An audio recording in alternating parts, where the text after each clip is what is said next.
You're about to listen to the Yet Another Value podcast. Look, if you like this podcast, the best way to help me make this podcast is to rate, subscribe, review wherever you're watching or listening to it. Today, we are going to have Andrei from Gymkhana Partners. Andrei is going to talk about Maharashtra Scooters.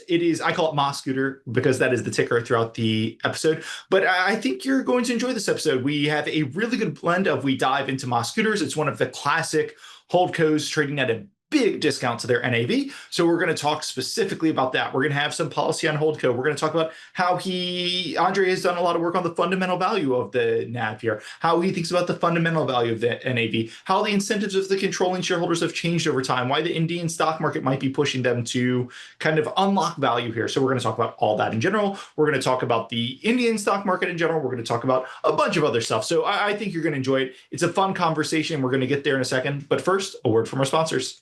Today's episode is sponsored by AlphaSense. Look, you know AlphaSense as a long-term sponsor of this podcast. They've been a great partner. I think we've done some interesting, unique stuff with them. And today's sponsorship is driven by, I just had Doug O'Loughlin on the podcast. That was podcast number 348, All Things AI, Power, and Corporate Governance with Semi-Analysis of Doug O'Loughlin. Got absolutely fantastic feedback on the podcast. Had multiple people calling me to ask me about different things we talked about. One person did call me and say, hey, Andrew, you got really out of breath talking about something in there. I did because I get really excited about stuff sometimes. But it was a fantastic episode. And if you like that episode, the reason Doug came on, the reason AlphaSense is sponsoring it is because Doug did a webinar with AlphaSense, Decoding the AI Infrastructure Ecosystem. It just went live. I'll include a link in the show notes and kind of in the clip. You can go register and watch it for yourself if you want to see more of Doug. But, first go listen to episode 348, the episode I just did with Doug. See if you like that. You will like that. And when you like that, you can go listen to the full webinar. And now to the full episode. All right. Hello and welcome to the Yet Another Value podcast. With me today, I'm happy to have on Andrei. You're going to have to help me with the last name. I'm not even going to bother to butcher it. Stetsenko. It's Ukraine. Stetsenko. Yeah. From Gymkhana Capital. Andrei, how's it going? Doing well. Thanks for having me on. Hey, thanks so much for coming on. I'm really excited to talk about the company we're going to talk about today. We'll get there in 1 second, but first a disclaimer to remind everyone, nothing on this podcast is investing advice. That's always true, but we're going to be talking about a truly international stock here. So keep in mind that carries all sorts of extra risks, consults a financial advisor, and I've always got a full disclaimer at the end of the episode. Andrei, anyway, the company we're going to talk about today is Ma Scooter. It trades in India. I'd love to... Maharashtra Scooter, I guess, is the full thing. I labeled it Ma Scooter because I think you primed me to that. That's the ticker. Yeah, that's the exchange ticker. We can talk all things Maharashtra Scooter. I guess let's just start there, and then we can zoom out broadly on India or zoom focus here. What is Maharashtra Scooter, and why are they so interesting? So in India, there's this phenomenon of listed holdcos, and I know you've had some interesting discussions about other holdcos recently, which I'd be glad to tie this into, especially the recent ep you had on Jardine Matheson, which was fascinating. This is a very different situation from that, whereas in the case of a Jardine or a Liberty Media or even a Berkshire Hathaway, even probably the best in class of what people think of when they think of Holdco, you're making a bet on usually one person who's a capital allocator, and you're basically trusting that they're going to sustainably outperform the market, and that's comes with its own challenges. Whereas the kinds of companies, holdcos that we're invested in India, they are more like family trusts. They're we can talk about how they came about, but the way they exist today is they're basically ways for third, fourth, fifth generations to equitably participate in the economics of a business that their great grandfather started. They're pretty passively run, although that's changing in interesting ways in some cases, including the stock we're talking about today. And so, with respect to the Bajaj Group specifically, there's a few names in India that are, I think, universally considered, platinum seal of corporate governance, truly universally respected. Godrej is one, Murugappa out of Chennai is another, and Bajaj is definitely in that top tier. And so what this company, along with another holding company in the same group that we'll definitely want to touch on, which is Bajaj Holdings. These two are basically ways to get in at a discount into one of India's best run groups. And it's not just about buying into the discount. That's not the reason we're invested. We view that as kind of a potential bonus down the line if and when the discount ever narrows. The reason we own this is first and foremost because of the high quality businesses it owns. That's perfect. Let's start with just some details. So most of my listeners are domestic. This is an Indian company. If you're lucky enough to have a Bloomberg, or if you pull up Yahoo Finance, you're going to see this listed in different things. Maybe we just start. What is the market cap of Maharashtra Scooter? What are we talking about here? So round numbers, it's $2 billion, and it owns stuff, not stuff that it's put value on, but stuff that's traded on exchange. So we know what the market value is. It owns about $4 billion US worth of Bajaj company shares. So $2 billion company, $4 billion of assets, no debt. That's perfect. I really wanted to express that because I think, I've looked at weird Korean holdcos and stuff, and sometimes you're looking like, oh, it's a $75 million market cap company. And I think people just like press off at that point. This is a pretty large company. So let's move to the next point. I want to dive into a lot of the things you said, but the market's a competitive place. This is trading. You mentioned the Holdco discount that's trading for kind of 50% of MNAV and MNAV. I'm on Bitcoin companies right now of NAV, and most of that NAV is publicly traded companies. So you're kind of getting marked. But what are you seeing that you think the market is missing that makes this an alpha opportunity? So if you are invested in some, any run of the mill ETF that markets itself as an India ETF, most likely that ETF owns at least a couple of the Bajaj operating companies. These are blue chip stocks. At the same time, the Bajaj FinServ, especially, and Bajaj Finance, the two financial holdings that make up the vast majority of the lion's share of the some of the parts, or the NAV, whatever you want to call it. In this case, these are big, but for reasons I'm happy to get into, they're destined to keep compounding. Not at 5% a year, more like 20% year on year for probably decades. I mean, realistically, decades, because they are plays on insurance and asset management and commercial lending, things that are have grown a lot over the last decade or two in India, but are still very much early days. Let me ask a question there. So a lot of the underlying holdings of Maharashtra Scooters is commercial insurance, all that sort of stuff. And you said, hey, these are plays that can grow at 20% per year. Mm-hmm. And I hear that, right? Obviously, India is a huge place. It's an emerging economy, all this sort of stuff. I definitely hear that. But then I also say, hey, what is the scariest thing as an investor? And it's a fast growing insurance company, or any type of fast growing financial.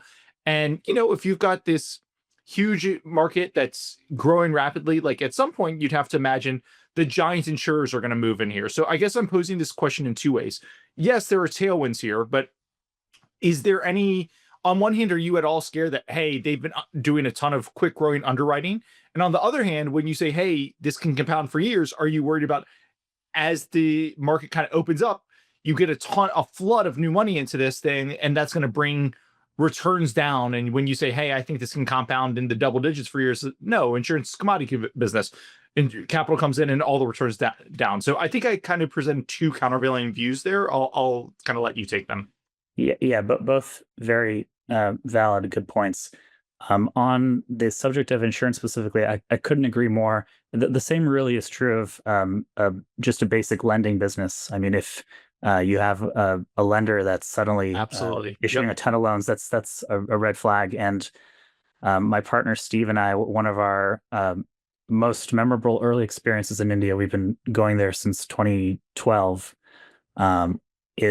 Was recalling analysts in a group meeting being irate with this CFO or CEO of a lending business, what they call a non-bank financial company, because they weren't growing as fast as their competitors.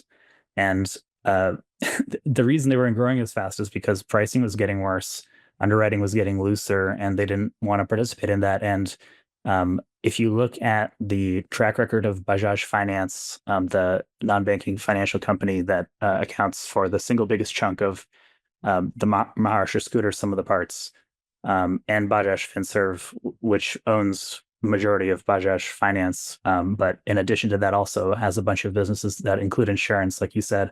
These businesses, they do not grow at 20% year after year after year. They compounded that on average over a decade or longer.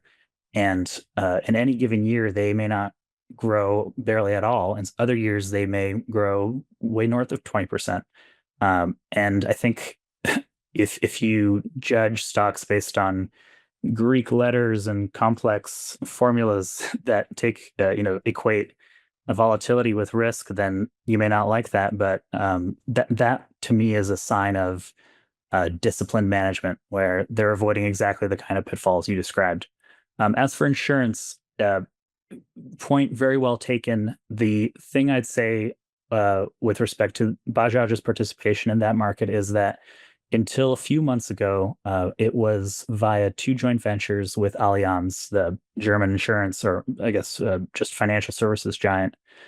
They bought out Allianz earlier this year, and after trying to for a long, long time. And I think there are two things that really differentiate insurance, as many listeners might conceive of it coming from a developed world perspective, and how it works in India. One is that it's such a nascent industry that there really isn't that much fighting over good customers, as we might be used to here. Most people who are signing up for insurance policies in India are first-time insurance customers. That's definitely not the case in the U.S. Most customer acquisitions in the U.S. are one company stealing a customer from another. And the way you do that typically is you think you can afford to offer them a better price. That's not as much of a factor in India, where living standards are improving. Living standards are allowing people to think about the utility of an insurance product for the very first time. And then the other issue is that with Bajaj specifically, same as in their lending business, like I just described, these insurance businesses have not grown as fast as some of their competitors, and I think that's for a very good reason. It's because they realize that succeeding in a financial business isn't about lending money; it's about collecting. Let me jump to a completely different point. You mentioned at the start of your answer going to India a few times, so I'll ramble and then I'll ask a question. One thing I worry as a guy who operates out of a shoebox office in New York City is being the patsy at the poker table when it comes to international stocks. I don't think I've told this story before, but a few years ago, I got pitched a stock in Eastern Europe, and I got really excited about it. It literally seemed too good to be true. And then I was about to pull the trigger on it, and right before I did, I mentioned to a friend, and he was like, "Oh yeah, it's widely known that the numbers are great, but that's like a front for the mafia." And then I just kind of passed because I was like, I don't really need to get involved with the mafia. But I point that out as, I'm reading the spreadsheets online, and I always worry I could be the sucker at the poker table because it's a front for the mob or something. So I want to ask you, let me rant just a little bit more. I have a friend who is so good at this. Whenever somebody pitches him a stock, like when I would have pitched him this stock, he would say, "Hey, where would you buy a hammer if you were in that market and looking at a local store?" So I'll ask you, if you were in India, where would you buy a hammer if you were kind of walking around? Probably at a Kirana corner shop. I doubt they have it at any of the fancy malls that are attached to the kinds of hotels that foreigners stay at. Nope.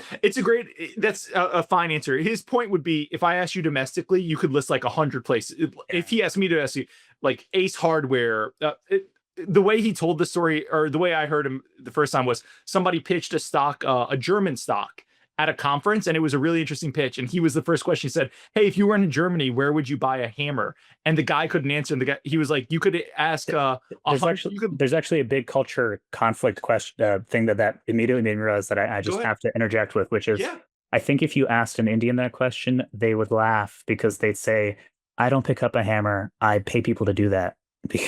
Because labor is so much cheaper there.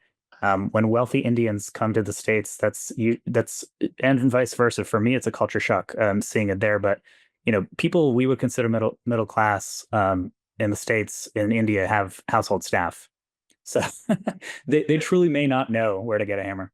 Well, I was rambling. Thank you for cutting me off. I'd love to just ask, because you can answer that question, and because I kind of know the answer. How do you, as somebody who was raised in the U.S., went to U.S. college, how do you guys get kind of a handle on the local, your Indian focus fund, on the local Indian? That's, I'd say, the single most important screen in the research we do. We have this database of about 2,000 companies that's filled with literally every little last piece of scuttlebutt, down to something we might have overheard in a hallway. And it's the product of hundreds of meetings with hundreds of companies, most of which we didn't invest in, as well as meetings with what we consider now, it's not formalized, might be one day, but it's an informal network of local investors, business people, analysts, financial journalists, people who know the inside story at just about any business that we might encounter, and that has been invaluable as a screening tool. We've not to say that we've never made a mistake. I can definitely think of at least one, but I'd say that we've been successful in avoiding any mistake that would, in terms of investing capital in a business that was fraudulent or what have you. Definitely avoided anything that would have been really significant for the fund. We also, we also remain humble by being pretty diversified. We own over 50 stocks, and our top position is less than 5%, typically less than 4% of capital. And just to clarify, you guys you're running an India focused fund, is kind of what I was driving at there too. Correct. And we spend 2 weeks twice a year each on the ground in India, so roughly a month out of every year, and have every year since 2012, with the exception of COVID. And we now have a full-time analyst on the ground there, which has also been critical. But I'd say even before we had this analyst, when it was just us 11 months out of the year here in the States, 1 month there, it was a lot of cultivating this local network so that we could get feedback on, well, what's the reputation of these guys? Have they been known, when we're in a meeting with a competitor, we ask them, have they been known to, compete in a way that's maybe not above board? And you piece all these data points together and you get a pretty good picture. And I'll just, one last related comment on this is that, I mentioned at the outset that Bajaj is in what I'd consider to be the top tier of Indian firms or Indian family groups in terms of corporate governance. And,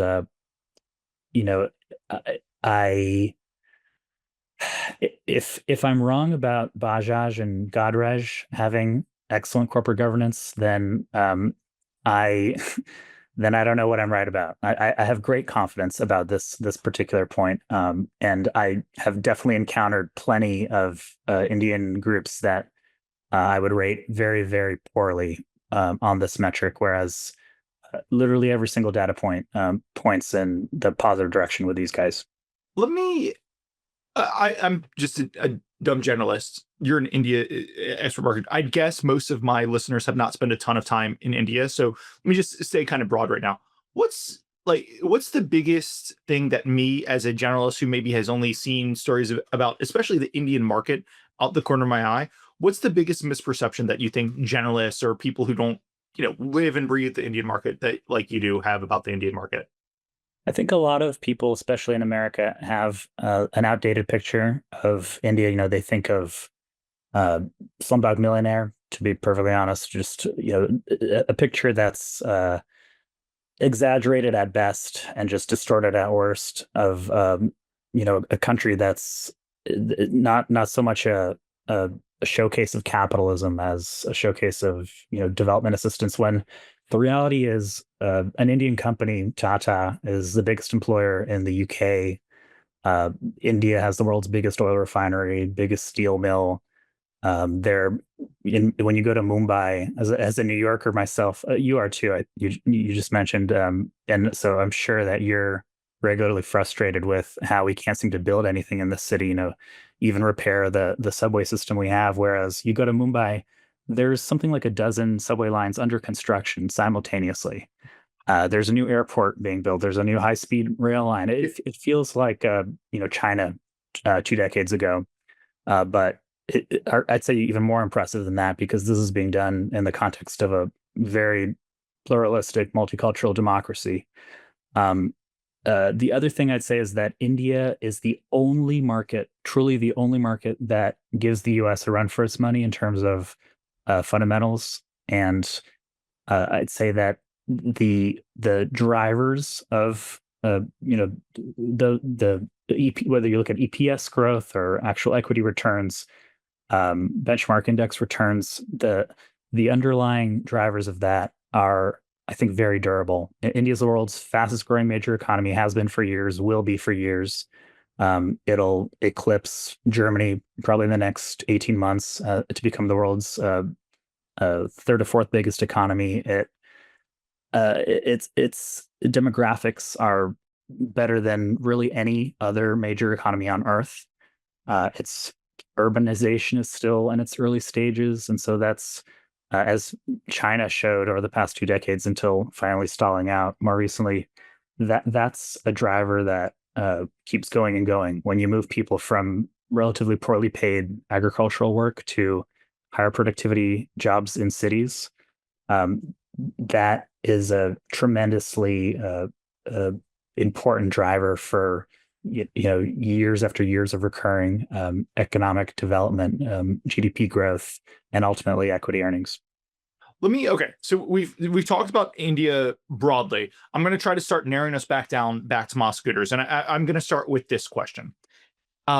Indian holdcos. I think there are quite a few. Again, I'm just a generalist, but I think there are quite a few of these Indian holdcos that trade at a discount to their NAV. So before asking you to compare them and Moss Scooter and everything, let me just ask broadly. I know you think Indian holdcos as a whole are attractive. I'd love to just broadly talk about that, your overall views on Indian holdcos. Sure. So like with the universe of Indian stocks as a whole, there's good ones and there's bad ones. I mean, there's definitely holding companies that I'm not interested in, even though they optically trade at big discounts to their underlying holdings, because what I'm really looking for is to be a shareholder in a really high quality business with a long runway for continued compounding growth. When there's an opportunity to gain exposure to that at a big juicy discount, that's gravy. That's not, we're not invested in the holdcos that we're invested in because of the discounts. We're invested because we really like what they own. And just to tie this back to where we were talking at the start, about what Indian holdcos, what differentiates them from what some listeners might be thinking of when they think of that word. These are more like family trusts. They're diversified. They're almost passively managed. They're owners in a diversified set of businesses that are united by history, but really not much else. It's not like you're making a bet on a John Malone. You're making a bet on a set of companies that are household names in their respective sectors. And so the ones we own, including Maharashtra Scooters, I'll throw out another couple names. One is Colamandalam, which is a holdco of the Murugappa Group, which I mentioned earlier out of Chennai, another extremely well-respected group. Godrej Industries is another, although that discount has narrowed so considerably that we've sold a bunch of shares. So there are, I'd say, maybe a dozen out of a universe of at least triple or quadruple that number of listed Indian holdcos that I'd say are I have good enough confidence in both the quality of the underlying assets and the quality of the governance to really like them. Well, let's go to I'll jump that point and let's go to Moss Scooter then. I think one question I would have here is, you mentioned high quality governments. But it is a nesting, just to me reading the documents, it is an interlocking nest of kind of companies that own shares in each other, right? So I would just ask you on this Holdco, like the biggest worry I have with Holdcos is the incentives. And when I look at this, like, it doesn't seem like there's really an incentive to unlock the value here. And I really worry when you've got interlocking sets of companies like, hey, forget the incentives. If the assets are good, it goes up. But I really worry about the potential for management to say, hey, you heard it on Jardine Matheson, right? Where I was worried, hey, there's an incentive to grow at any cost because you can pay yourself more if you grow. So I'd love to just talk about the incentives, both at the unlock the Holdco level and at the, hey, do we kind of get paid when these guys get paid, or do these guys get paid when we get paid, or do they just figure out a way to pay themselves no matter what? Yeah, I sense that probably one of the things that's in the back of your mind in asking that are Korean holdcos, where the web. Yes, I have that. I have a note.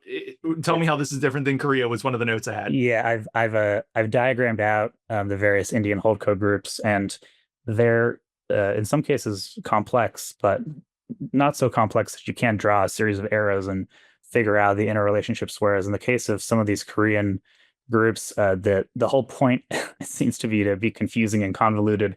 And ultimately, the thing that motivates something that's that convoluted typically is a desire to control a web of companies because you own 51% of something that owns 51% of something that owns.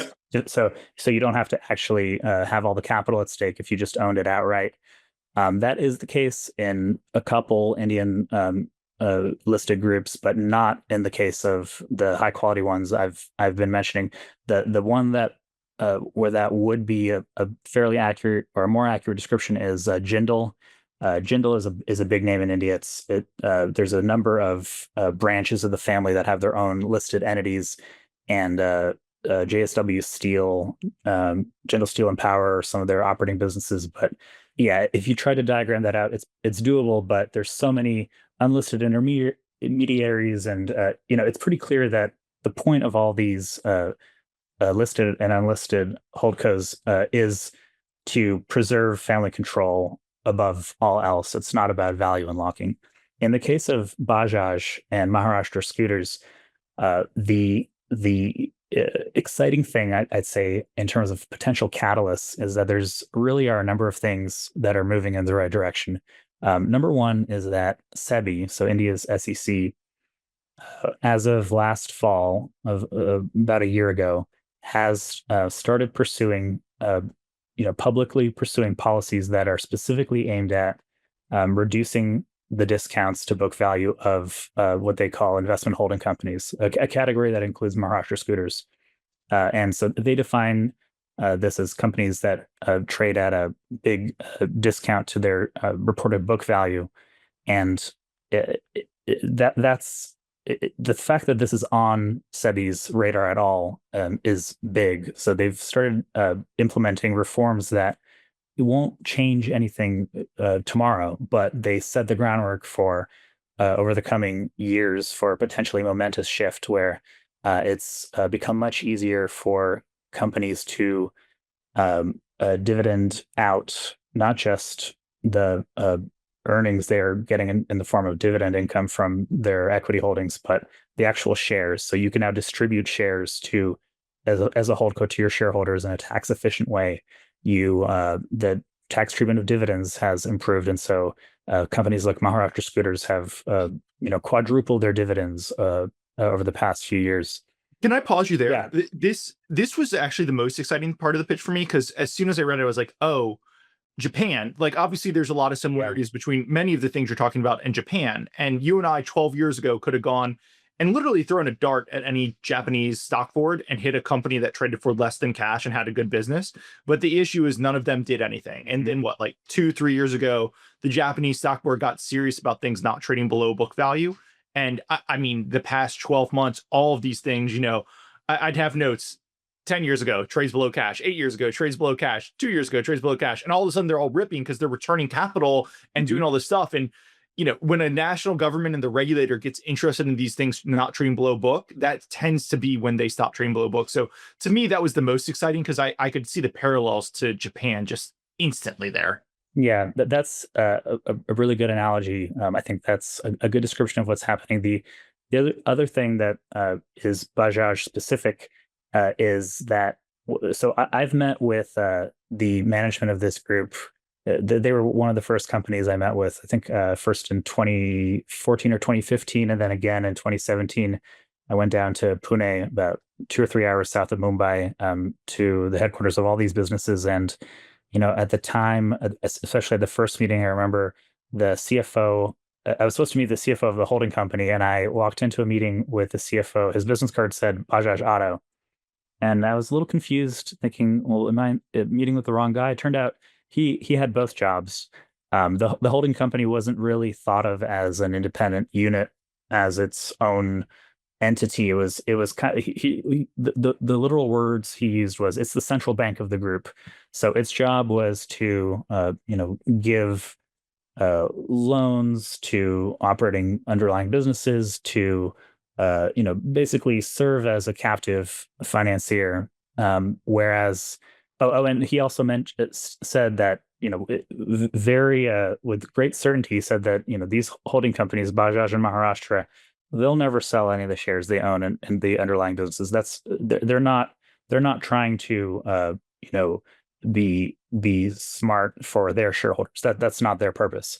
Fast forward to the last few years, and so the executive ranks have all turned over. That the guy I met with is no longer there.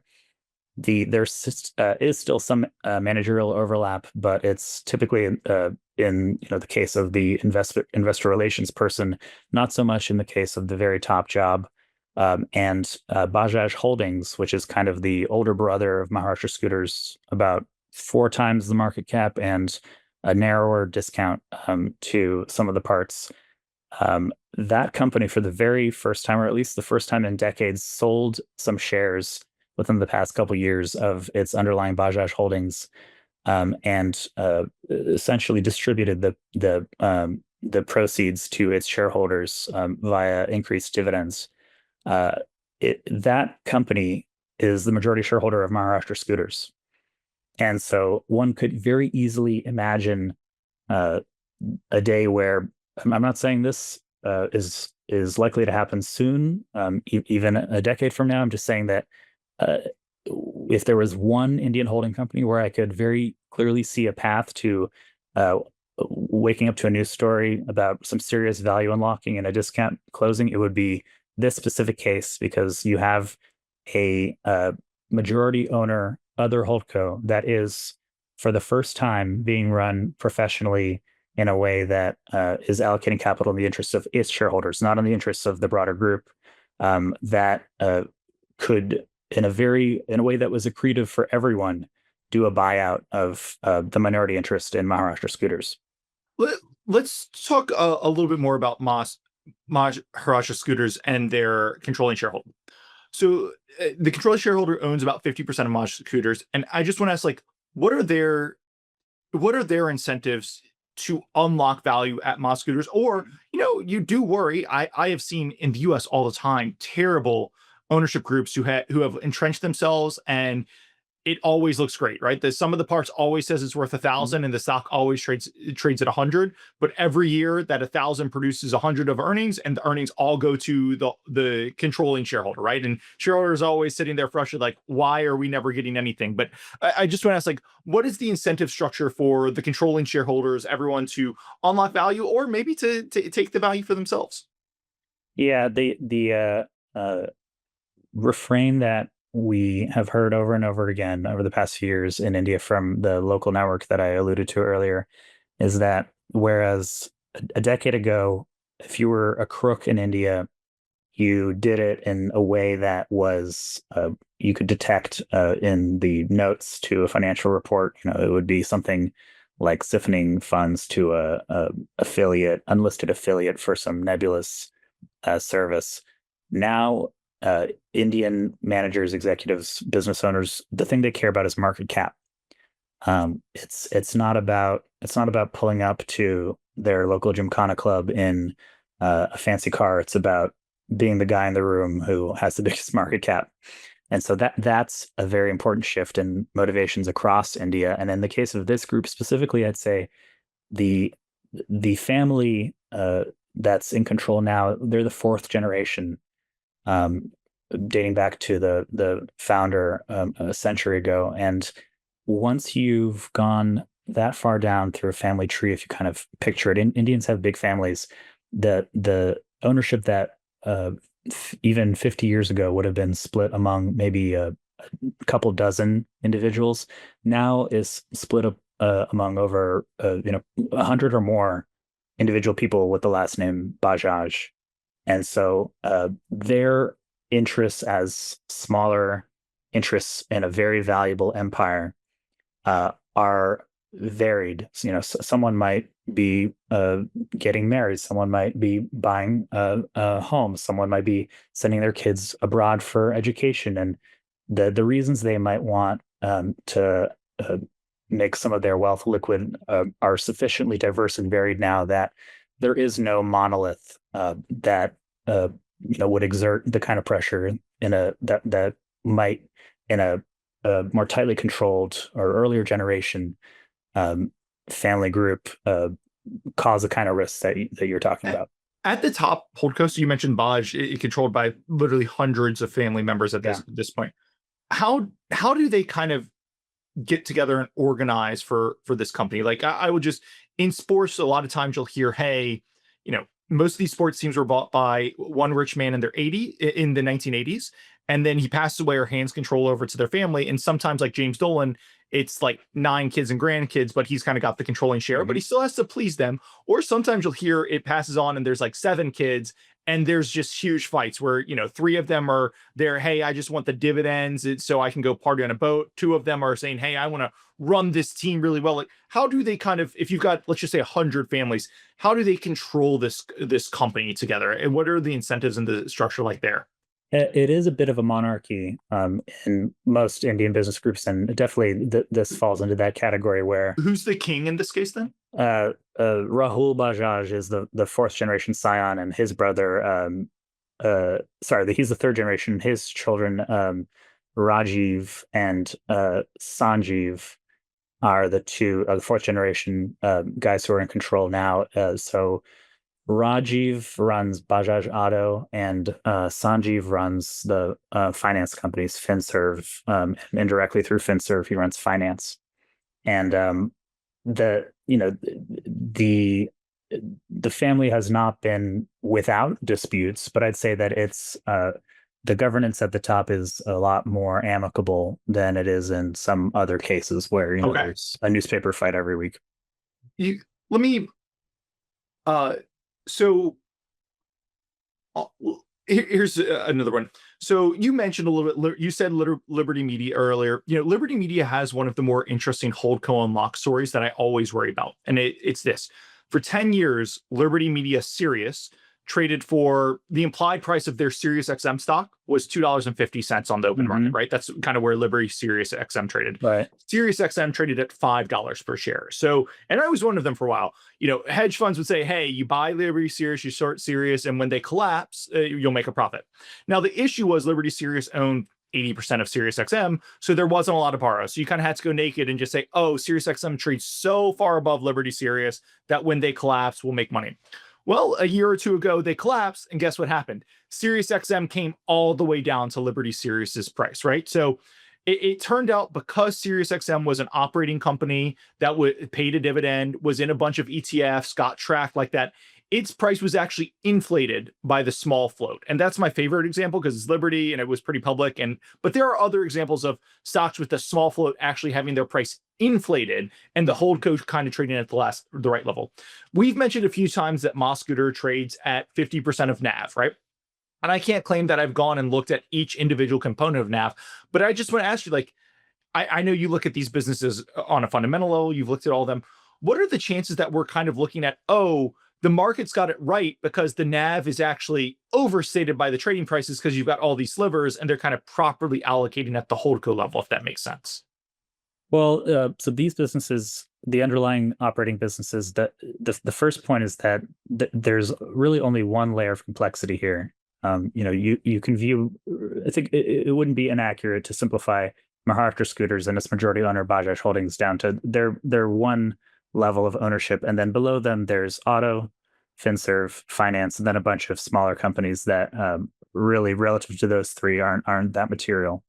So the operating businesses aren't, a web of cross shareholdings removed from the ownership level. The other point is that these businesses, they're doubling earnings per share in all three cases, at worst every 5 or 6 years.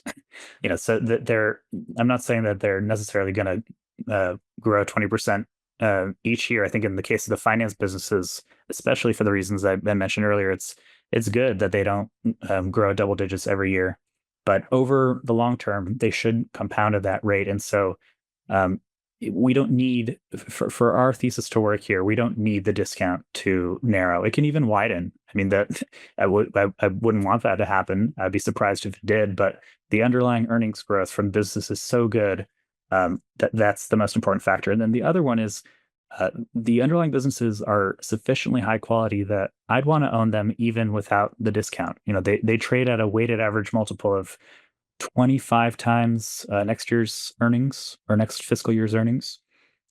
So you can definitely think of examples of Indian businesses that probably the best known Indian stock is HDFC Bank. And it's an extraordinary business. It deserves a premium valuation, but it sells at my numbers are probably out of date, but at one point it sold close to 10 times book value. And so even if I could buy that at a 50% discount, I'd still be worried about overvaluation. In the case of these Bajaj businesses, 25 times weighted average PE, I can indirectly get that down to roughly 12 or 13 through Maharashtra Scooters. And I'm not buying something that's a distressed asset that I'm not sure if the story is going to work out. I'm buying some real icons of capitalism in the world's fastest growing economy. You mentioned a few times the incentives, and they're kind of professionalizing if they haven't already, they're professionalizing the incentive structures, like all of them. I have a few questions of that. First, Mosh Scooter, the dividend is growing, but it is still a very small dividend. And, the first thing I did, and this has financials in English, by the way, which is always awesome for us forward investors, not needing to rely on Google Translate. But first thing I did was search. I don't believe they've ever repurchased shares. And they're kind of, if you and I can do the math of 50% of NAV, they can do the math. So I just want to ask you, the capital returns look skinny, and particularly the lack of share repurchase. Like, how do you kind of think about that?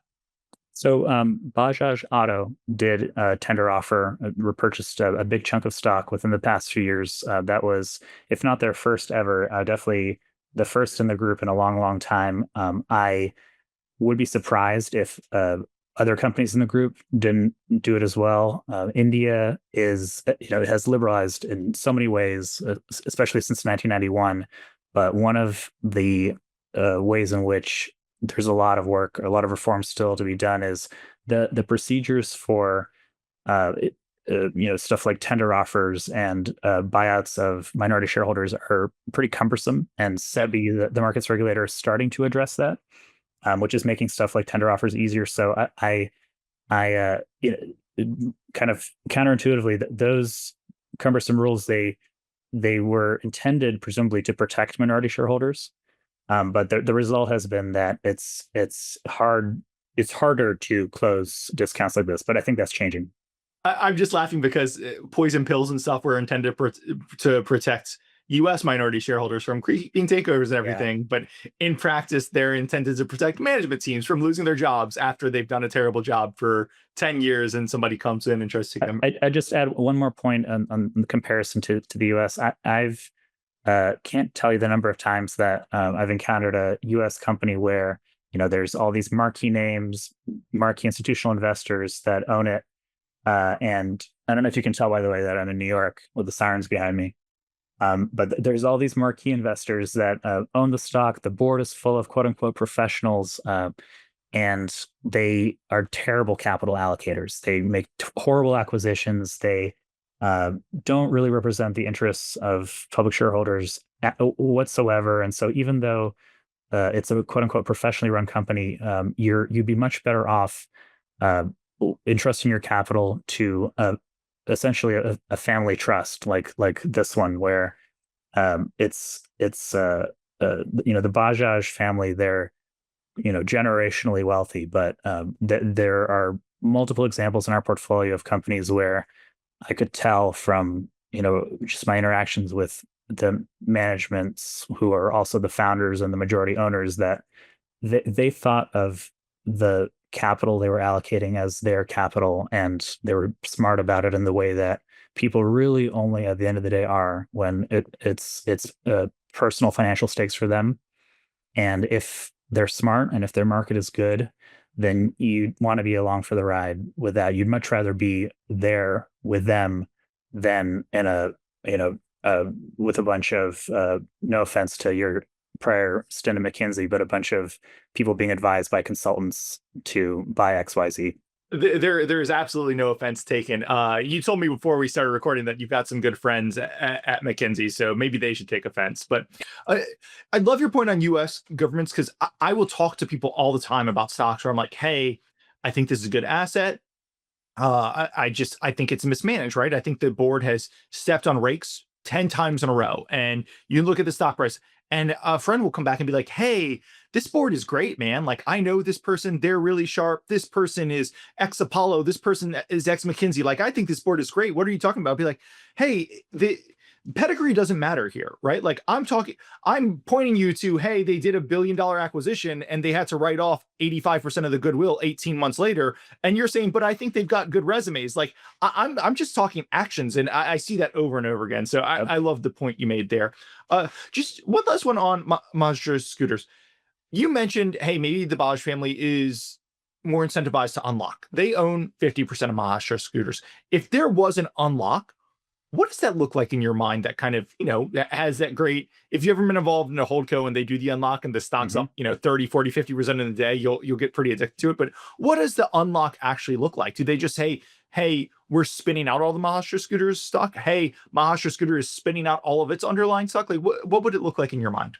The cleanest and simplest way to do it probably would be to take advantage of one of the new frameworks that SEBI has put in place for holdcos that I mentioned earlier, where it is now possible for a holdco to dividend out its holdings, so in a tax efficient way. And so if Maharashtra Scooters decided to, it could essentially liquidate itself, and that can be complicated in the case of businesses that own a bunch of unlisted stuff, where you can dividend out all the public shares, but you're still left with a bunch of stuff that people can't agree on how to value it. In the case of Maharashtra Scooters, it's essentially shares in a handful of companies, listed companies, and a really de minimis amount of cash.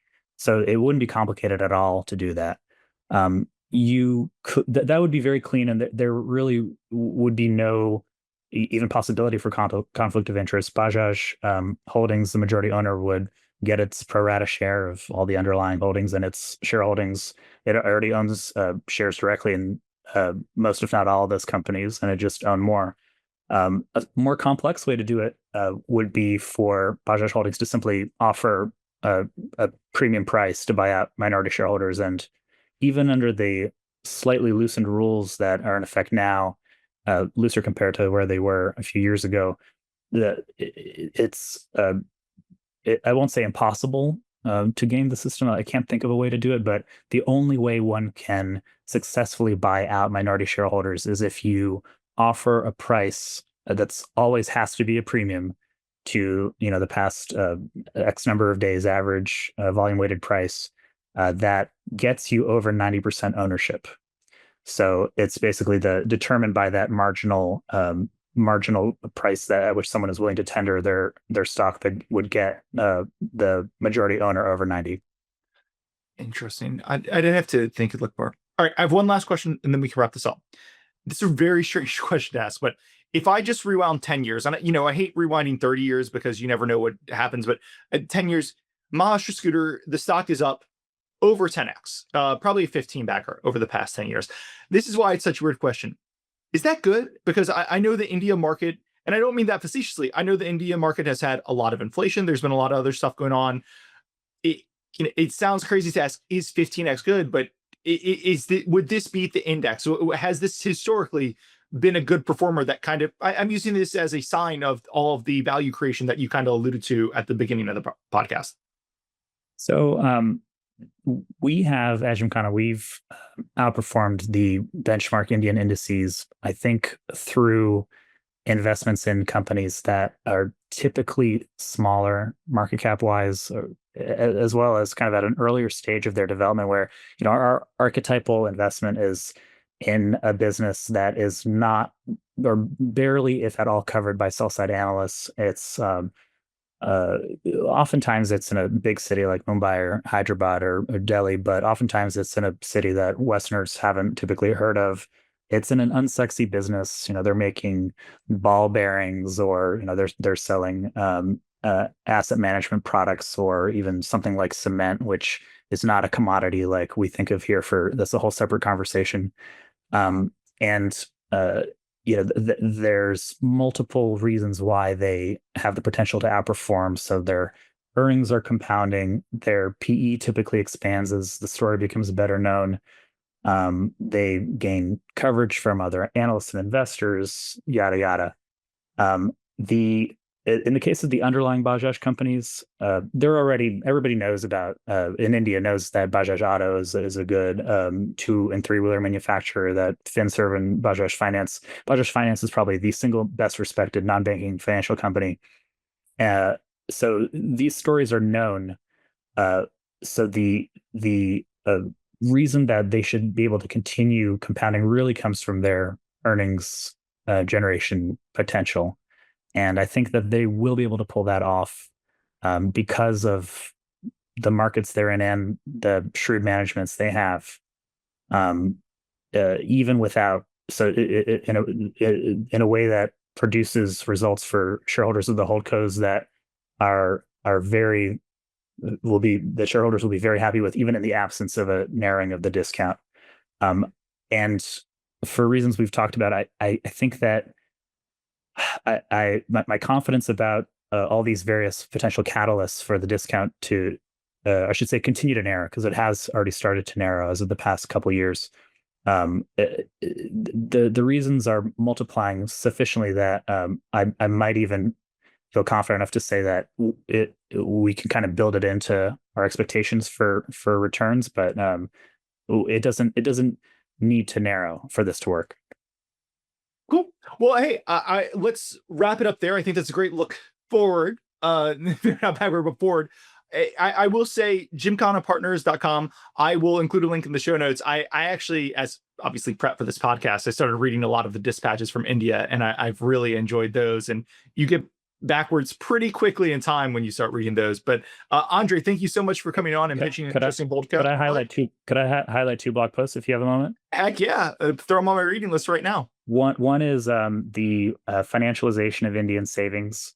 So that, like I said, that the single biggest piece of the sum of the parts puzzle here with Maharashtra Scooters and the Bajaj Group more broadly is financial businesses, lenders, asset managers, insurance companies, and these are huge opportunities in India that are only just getting started. And that blog post goes into that. The other one is, there's a 2-part series, India before 1991 and India after 1991. And the after 1991 post specifically I bring up because I think it was Rahul Bajaj. It was the dad of the 2 brothers who are currently running the show. Right before India liberalized its economy under great pressure in 1991, he was running what was then a kind of a, what we would consider a very provincial company. I mean, they basically made auto rickshaws and motorcycles just for the Indian market, and maybe some minimal exports to nearby countries. And this guy at the time was very worried that liberalization would flood India with cheaper Japanese, Korean imports, and destroy his business.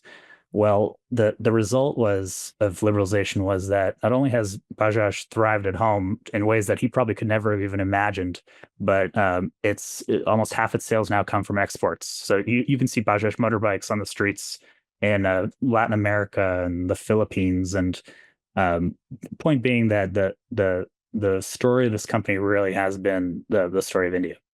Cool. Well, I will include a link in the show notes. The India Since and Before 1991 posts that you mentioned, I'm looking, are from 2017. So I didn't go quite that far back into the index in my pod prep, but maybe for the second post, I'll be ready to speak on those. But Andrei, this has been great. Link in the show notes, and looking forward to having you on again for another episode on India in the near future, hopefully.